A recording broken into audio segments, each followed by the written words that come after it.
The moon hung low over the kingdom of Aranth, silver light spilling across the palace walls. Princess Elira stood alone on the balcony, her cloak snapping in the cold night wind.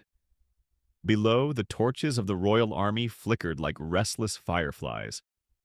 But tonight, they were not guarding the kingdom. They were planning to betray it. Word had reached Elira only hours earlier. A powerful merchant named Darian Vale had secretly paid several commanders in the royal army.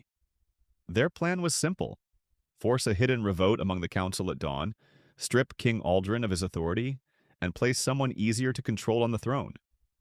Her father. Elira gripped the hilt of her sword. King Aldrin was not perfect, but he ruled with fairness.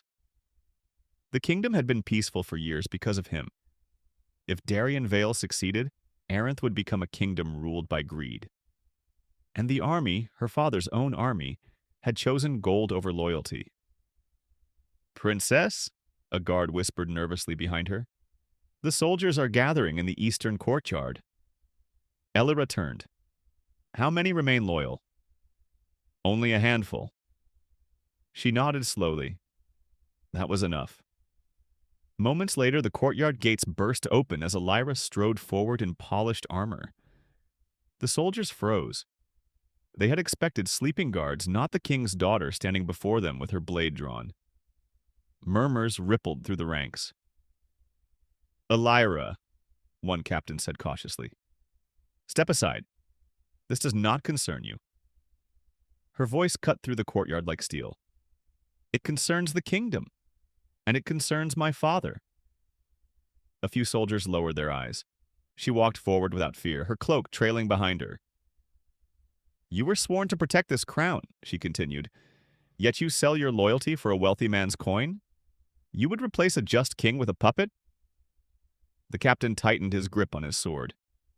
"The merchant promises prosperity." "Prosperity?" Elira laughed softly.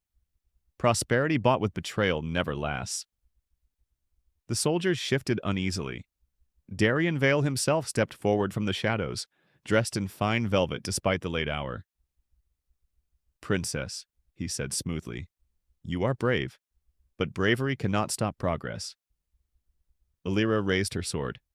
"No," she replied, "but it can stop traitors." The courtyard exploded into motion. Steel clashed under torchlight as soldiers rushed forward. Elira moved like a storm, fearless, swift, unstoppable. She disarmed one attacker, spun past another, and sent a third sprawling across the stone. Many soldiers hesitated. Some even stepped back. They had expected rebellion to be easy. They had not expected the princess. Within minutes, the courtyard fell silent except for the ringing echo of dropped weapons. Darian Vale tried to flee, but Elira blocked his path. "You thought gold could buy a kingdom," she said calmly. Guards seized the merchant. Around them, the remaining soldiers knelt, not to the king, but to the fearless princess who had defended his throne. When dawn came, the kingdom woke to the news that betrayal had been stopped before it could begin.